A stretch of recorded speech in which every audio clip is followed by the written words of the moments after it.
So I had a whole different vision from the video, and I didn't realize this until the whole experience was over. But I recorded basically the entire experience in slow motion.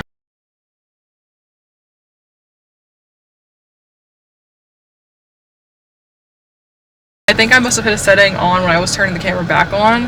I must have accidentally hit a setting. So if the video looks a little wonky, that's probably why. There's going to be some slow motion shots I'm going to keep in, but I'm going to try to edit the best I can. So anyway, my vision was different, and I just felt really bad, so I had to explain it, even though no one's going to really notice probably a difference, or no one's going to really to be honest with you, though, we still got the video from inside the car, which is just, you can hear the car revving. The car's super cool. The video is super cool. There are other bits and pieces that I think I can salvage, but anyway, not that anybody's going to even notice that I even probably messed up filming the video, but if the video looks a little wonky, I'm very frustrated with myself with that.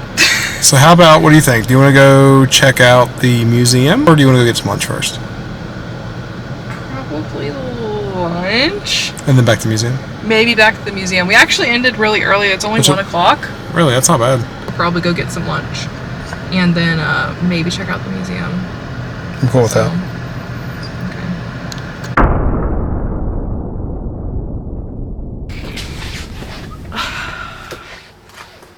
All right. 6 months later. 6 months later, and here we are.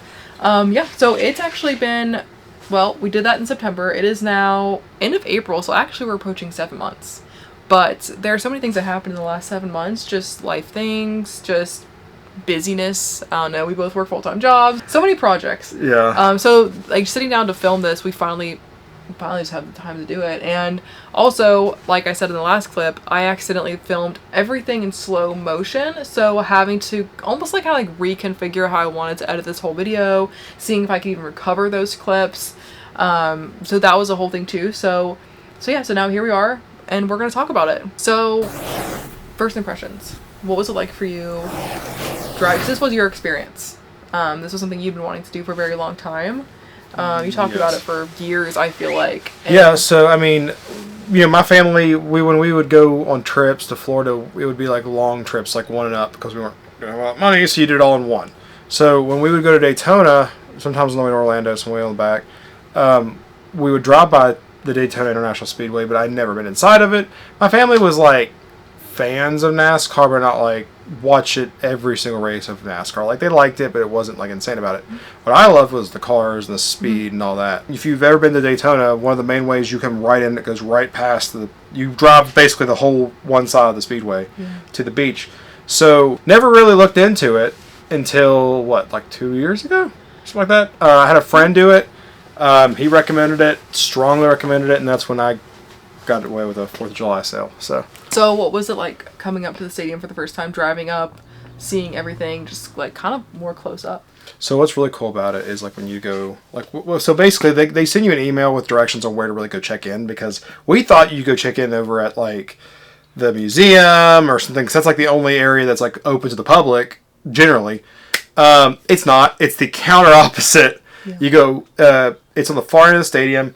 There's a gate that you'll pull up to. There's like a little wooden booth, and this guy comes out and he'll check your reservation time and day and all that jazz, and then send you under the track. So if you've ever seen like the infield of the track on TV or over at Charlotte or whatever, they use a tunnel to go under the track and come up in the center. There's something wild, because you get to drive your vehicle under the track, up, out, and then you're on the infield. It was really, really fun to be able to walk, like pull in, and there not be a soul in that entire place. Like, there's nobody there. It was empty. It was empty. Actually a little surprised, maybe. I thought there'd be like maybe some more cars. It was pretty empty. When we pulled up, I think we were one of the first cars to pull up in like the parking lot. I think there was 2 employee cars, and that's it. Yeah. And there's nobody. There's nobody in that field. It almost feels like you have the entire stadium to yourself. And there's something wild about it because of Florida blue skies. It's just, for somewhere that gets so loud, it's dead silent. Quiet. So the check-in process really was fairly simple once we pulled up and parked. There are signs everywhere that were saying where to go. So you really, once you pulled up and parked, you really couldn't get lost from there. No, you kind of, I would assume it's like the media area. It's like a hub. There are signs that direct you around like this photo op area kind of thing that brings you around to what is just like a trailer, like a booth trailer that says like the Daytona racing experience on the side of it. So it's pretty well marked. And then you start your check-in process with like your reservation number and your driver's license and all that stuff. Yeah, so, I mean, and it was fairly simple. They made it very clear, like, where you would go, how you check in, this is what you get, here's where you go. They kind of directed you to, like, this little, like, area where, like, I think they're, like, waiting for people, like, that had your same time to show up. There was only, like, one other group, and then there is 2 different check-in spots for what they consider riders and drivers. Different regulations for both. I could sit here and tell you, like, age and health requirements. I would just encourage you to visit their website to check what the actual restrictions and reservations are to be able to drive. I'm sure those can change with time. I know you obviously have to be a legal driver. Bring closed-toed shoes. That was another requirement. And you can wear shorts, t-shirt, things like that. So safety and training. Like, how do they, once they grouped you all together, like, once they got kind of everybody, they gave you solid time to kind of meet up with your group, and then they walked you to, like, a separate building, which they made you watch, like, a 20-minute video. Yeah, the training video, weirdly, you're dialed in because you're, like, get ready to drive a super fast race car, and you're like, I'm not gonna lie, like, I'm pretty, like, wild in the hair, but, like, it's a little nerve-wracking. I mean, it's exciting, but they're like, you must shift at this time, wait for your call button to hit this, and then go there, and then you're going to gradually pull onto the track, and then you have, like, I remember I finished the training video, because you get to come in there with me. Yeah. There was not a lot of people that day. I know sometimes they said that it can fill up during the summer, so be very aware of that.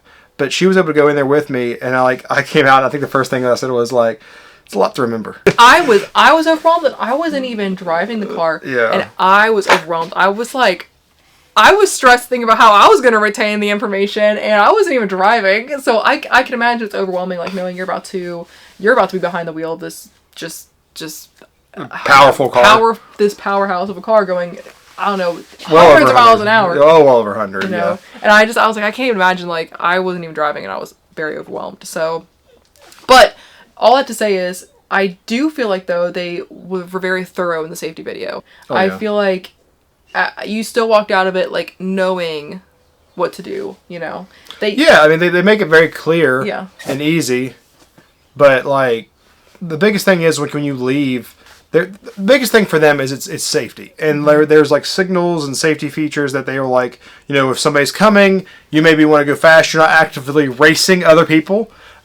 They've discussed this at times you'll have other cars on the track. So let me be clear. You may pay however much money, but it does not mean you're going to be on that racetrack alone. There's a good chance you'll be with other people. Luckily, and we'll talk about it here in a bit, I had the track to myself. So we'll go into depth here in a bit. That was a lucky star situation. Yeah. But again, if you are driving, there's a very strong probability that you may have a ride-along on the track with you. So they do have professional drivers who will have ride-alongs, which you just pay to ride in the car. Yeah. Substantially cheaper than driving, but that's where they get important because, like, they don't want you trying to maintain a line up in the track while a professional comes flying around. He's going twice as fast as you are with much more experience. I am curious, how did the car feel inside? Because I never went in the car, but what was that like? It's small. What was the process getting in the car like? Small. I'm like 5'9", 5'10", and like if you see, I'm sure you'll snip it in there with it, that you see me like walking up to the car, I tower over the car, and on TV they make the cars look big, and then when you get up to it, you're like, whoa, and they put this ginormous helmet on you that, like, you have to fit through, like, this. It's like putting a square in a circle hole. Like, it's difficult. But also, when they suit you up in your jumpsuit, they go by, like, your weight. Now, I know like on TV you see them, like, suit up. They're, like, very fitted to those people. So these are very generic fit suits. If you're, like, a weekend racer, like you do dirt track or things like that, your suit probably fits better than what this would fit. It's a little bit baggy, but it's still pretty form-fitting. It's form-fitting enough that you have to, like, hike your leg up to get it into the car. But what you do is you lift your first leg over, then you hold onto the windowsill, hold your other leg up into it, and you kind of scooch down inside the seat. But once you get in, I'm claustrophobic, so I figured this would be a little trippy for me.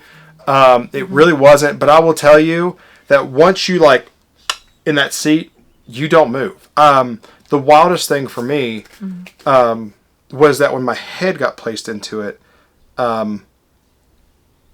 you can't move your head, like at all. Like it's all eyes. They do let you wear your sunglasses. I recommend bringing sunglasses. Oh, that's right. Yeah, because you're worried they may not let you wear sunglasses. I have light sensitivity, and that track is bright. So I highly recommend bringing sunglasses, ones that fit, that are comfortable. Don't wear some big bulky something that can slide in between your head and the helmet. It did make a big difference. Yeah. In that. So once you were ready to go, they gave you the all clear because you had the headset on. Gave you the all clear, and you took off. Yeah. So when you get into the car, there's a very specific sequence they do, which always tripped me up. If I recall correctly, when you sit down, they buckle you in. They're going to lock your head, basically. You can move, I think it's like that much. I mean, you can move maybe that much space left or right. It's all eyes. Once they lock you in, they give you the rundown of inside the car. So it is like a really tight shifter. If you've ever driven a standard car or like a manual car, this is not that. In your car, you go thunk. This one's like, you can't even feel the movement. So what they do is they'll have you start. I think they started in first, and you keep your foot on the clutch. So you're in first gear, foot on the clutch. There's a little red button on the steering wheel that says that is your spotter or your call guy. And when you get on there, he's like, okay, give him a test. And he'll go, all right, Tristan, it's that cool little radio sound. Yeah. But he gets in there and says, all right, and start your car. And boom, and you start up your car. He's like, all right, Tristan, you're going to hold, and we're going to give you one to go. It's like, okay. So I'm just sitting there, and like the video, it looks like forever. But reality, it's like a few minutes, like maybe. It was the longest few minutes of my life, because like I'm sitting here like, you have to shift from first to second, third to fourth, and you have to be in that final gear before you get out onto the track. So I don't want to be the guy to get in a race car, first time in Daytona, and stall out the car in the pit. That's just embarrassing, especially on camera. So I was more embarrassed of stalling out the car. So I'm sitting there, hands on the grip, and out of nowhere he goes, I mean, it's dead. I mean, it's dead silent. The car's revved up and loud. And he says, out of nowhere, he's like, all right, go. And it's like, go. You just, you go. I remember when I started, I heard the car go across the track next to me. Yeah. And while I'm in the pit, and then he goes on up, and he says, all right, go. So I shift. And I think before I even left the pits, they told me I was going like 60-something, 70-something miles an hour. I may be wrong. I don't want to quote that. But I was going really fast. It was fast. I was like, this is I mean, I thought I was going fast, but it felt faster than what it was. But once you get on the track, you kind of slowly guide up, and the entire time, the little radio guys in your ear telling you, all right, got in, shift up, all right, hold your spot, and they're giving you the cold call around the track. Something really cool when you're driving is the radio guys are just so much fun. They're cool. They're professional, but they're like, you can tell they're enjoying what they're doing. Yeah. And once you get onto the track and you're holding, it's very specific on the price and the speed. There's a lot of stuff going on at once. I'm going to try my best to explain exactly how it works. So once you get out onto the track and you are on the track, they're going to give you a line. You have to stay so high above the apron. For those who don't know, the apron is the little line at the bottom of the track. If you grab that going too fast, it will pull the car down. So they're going to tell you to keep it up above that line, but do not drift up too high, because then you have to keep speed. So it's kind of a weird little middle ground. You got to hold that line to get your max speed. We paid for an 8-minute drive. I know that seems like little. It was a rough 8 minutes. Fun 8 minutes, but you had to fight that car. So when you get up onto the track, your radio guy's telling you, all right, Tristan, you're doing good, blah, blah, blah, blah. They're holding to it. They're kind of guiding you as you go. After you do your first lap, what they do is the car is computer controlled from a distance. So For those who don't know, it's an RPM meter, which is like basically the control the rotations per minute engine. It's going to control your speed. Let me tell you something. You are not looking at that speedometer one time. You're just going because you're too scared to look away. It's fun, but it's energetic. And so after you do a pretty solid lap, I mean, you're over 100 miles an hour, probably close to, if not over, around your first lap. Once you get comfortable with the car, each time you get around the lap at a certain space, they'll radio you and say, all right, you can go ahead and kick it up to however many RPMs. That's when they will release it to the next stage. So each lap you go, you can kind of pick up that little bit more speed. So if you're wanting to go faster, you got to pay for more time. That's just how it is. It's not them trying to cheat you to do more. It's because you have to be comfortable with the car going around the lap.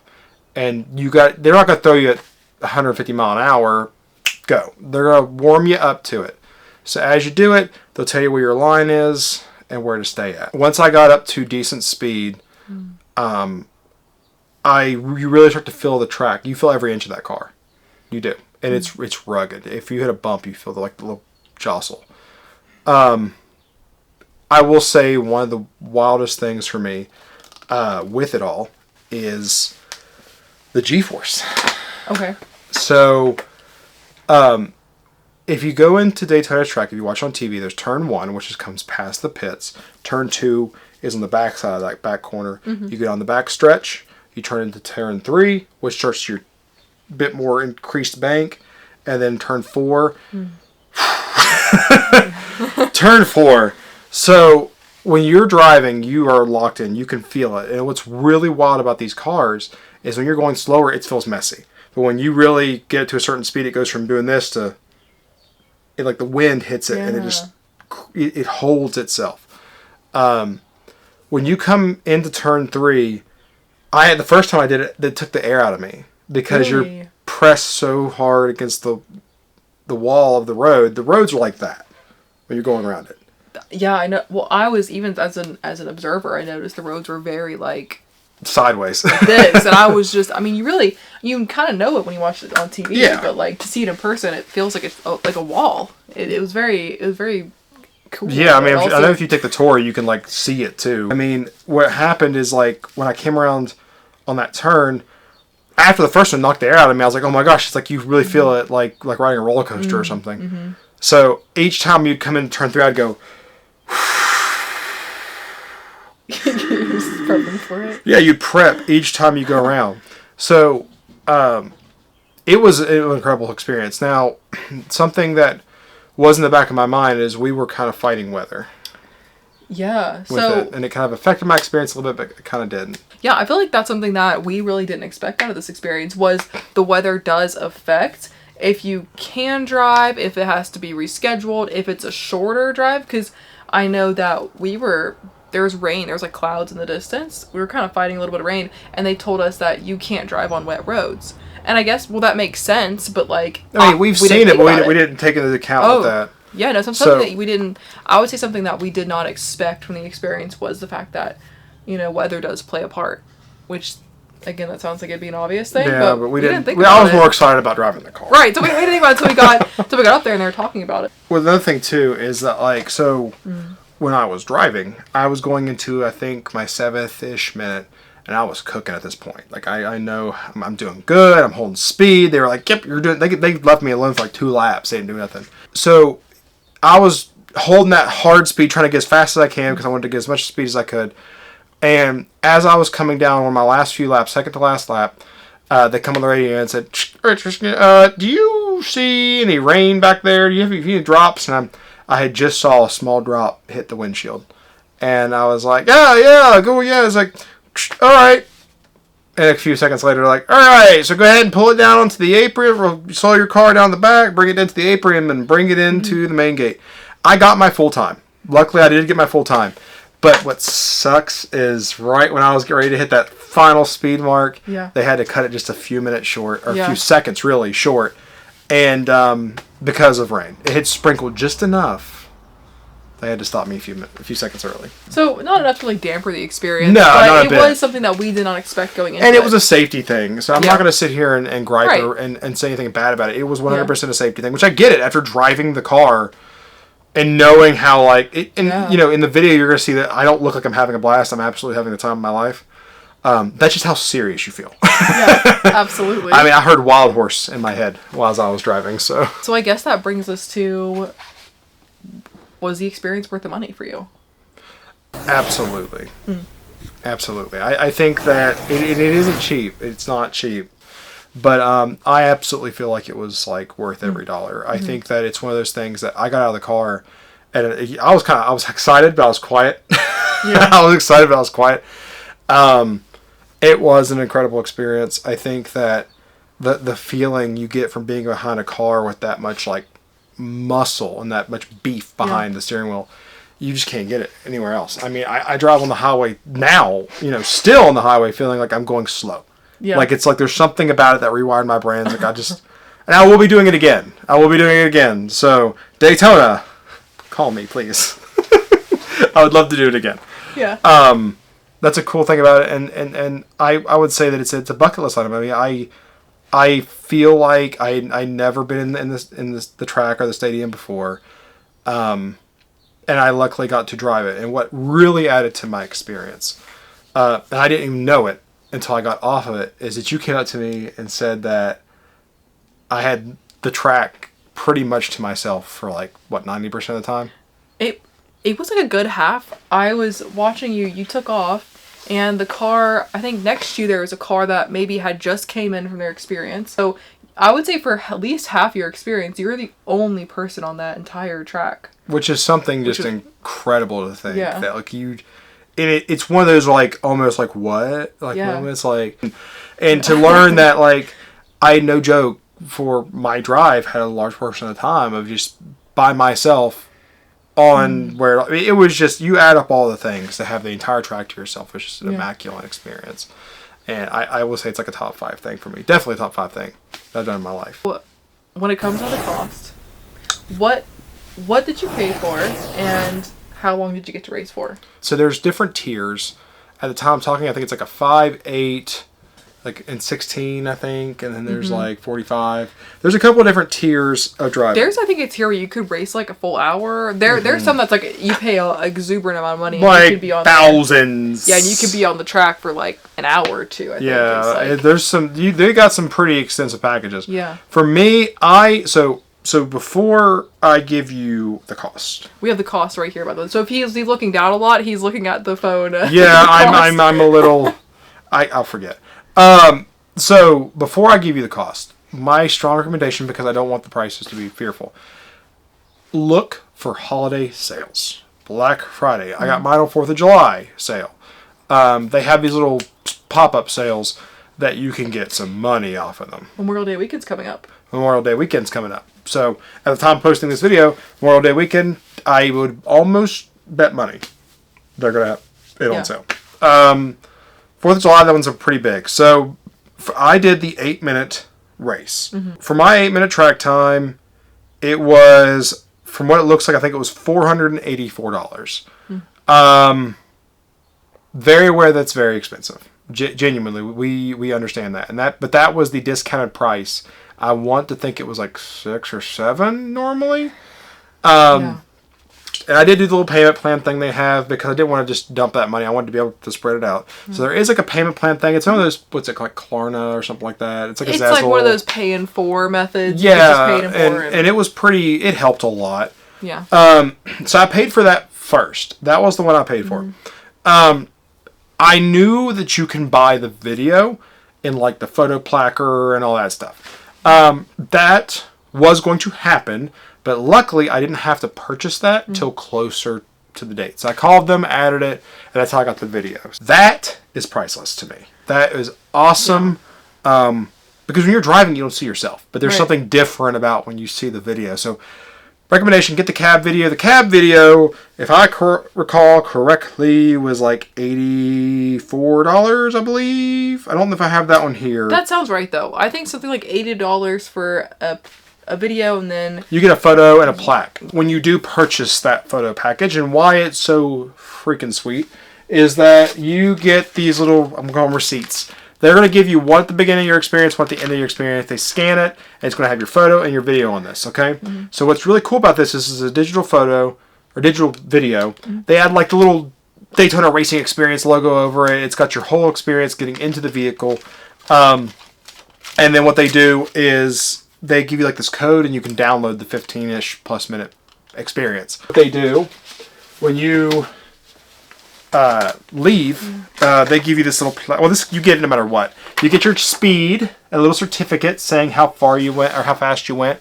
I went 136. I was aiming for 140, but because of the rain, I didn't get to go 140. I will be going back. Close. I will be going back. Yeah. But you get that cool little thing, and then they give you this.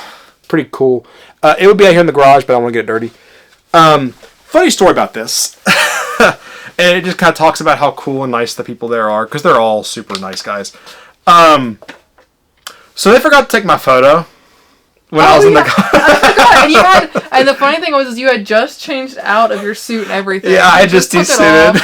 He was talking about how you were just talking about how incredibly hot it was in that suit. It was so hot. I was so happy to have that off. Like, it was so hot. And then they forgot to take your pictures. So the guy comes over and he's like, "So did they take your photo?" And I'm like, "No." And he's like, I was like, "Is it not just in the car?" And I'm like, "No." 1 second. So he goes to the counter. He says, "Hey, so can you put this back on?" And I'm like, "Sure." He's like, "Well, I'll come back over there. We're gonna put you back in the car." So I got to climb into the car twice, and and they took my picture. So I did do the experience, but this photo is staged. So what's really cool to add to your stories about this stuff is these are all retired race cars. So my race car, I cannot remember the driver. Anybody who watches the videos who sees the car I drive off in, please tell me. I think it was number 22. Was it? I think it was 22. But I do know, they said that the car I was in, didn't even know it, they didn't point it out to me, that he had signed the dashboard. Oh, so I didn't pick that up. Yep, so these cars are race car drivers' cars. Mm-hmm. So if you're a fan of NASCAR and you go down there and you see your favorite racer's cars potentially there, definitely request it. I don't know if you can or not.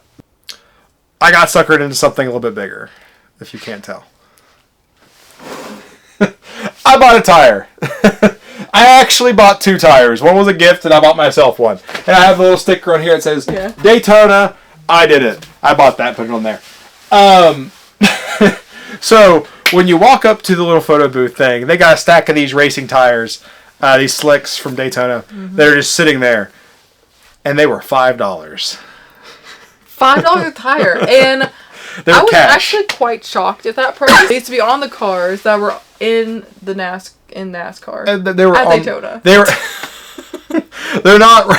They weren't in a race. But from the Daytona experience, they use these tires. These are the tires that are on the cars. Yeah. So $5. I mean, little disclosure. Put big words on here. Bring cash. You have to have cash to buy the tires. I actually didn't know that. We didn't know that until we got there. I didn't know that until just now. Really? Yeah. It was. Wow, I had $10 in my wallet, so I bought 2 tires. I got lucky.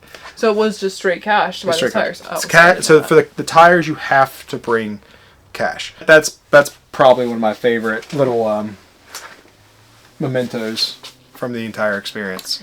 So I guess price aside, like, would you recommend this experience to somebody who maybe has never driven never driven a race car, maybe is interested, but what would you recommend? Like, what's so incredible about the experience in its totality? Like, if I could rate each thing I'm just talking about, I mean, the people there, so much fun. They're so nice. They're just so nice. You can tell they enjoy doing what they're doing. The experience overall, I'll be going back. I mean, I have every intention to do the faster speed and doing a payment if I have to. I will someday go back and do that again. Top 5 thing I've ever done. Like, it's just something that, like, you get out of the car and it's like, you're just like, wow. Like, wow, I just did that. Like, I just did that. I did that. And, like, my recommendation, I know you could do it at all the different tracks. Like, I think it's Charlotte and just different ones. I think Talladega does it. But something about Daytona, you can really go. The turns are incredible. Filling the car was incredible. All of it was incredible. And then once you get out, it's just, like I said, they forgot to take my photo, and they're like, hey, go over there and get back in it. I'm like, okay, don't have to ask me twice. So overall, the experience, absolutely incredible. I will be doing it again. I'm sure we'll post it if I do it again. But overall, I would highly recommend it. I would highly recommend it, and check in to more of our future escapades. We've got some cool projects coming out. Yeah. More. Do you want to talk about our project that's coming out? All right, so if you stayed for this long, we have a little announcement. We are actually going to be doing a little series coming up. We're really excited about it.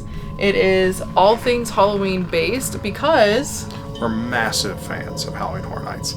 And this year, if you're a big fan of Universal Orlando Resort, it's 35 years of fear. Their anniversary year, Jack the Clown versus Dr. Oddfellow. So, in celebration of a fun anniversary year, we decided to create this series where we're going to be going to as many locations as we possibly can. All things spooky, whether that's haunted locations, park haunts, whether that's just creepy spaces in general. In celebrations of everything that inspires this wonderful event. Yeah. So, a couple locations really quick. We're going to Waverly Hills Sanatorium, Trans-Allegheny Lunatic Asylum, St. Augustine Lighthouse. We're going to hit some cons. Some little spooky cons along the way. To meet some, potentially a character that has been featured in Halloween Horror Nights, as well as going to see some awesome cryptid areas like a cult favorite, Mothman. And much, much more. Our plan is as many as we possibly can hit in the season. So hit that bell, subscribe, like, share, all that wonderful jazz. Yeah, and you can find our other channels. It's all under B Ventures Vlog. For more updates, check out TikTok. Check out our TikTok and Instagram. I think mainly Instagram right now. TikTok we're on, but I'm posting more on Instagram relatively daily. So Instagram, TikTok, YouTube, of course. And yeah, just stay tuned because I think we're really excited for the series. Oh, and we are taking suggestions for locations. Anywhere on the East Coast. All right, guys. See you soon. See you soon.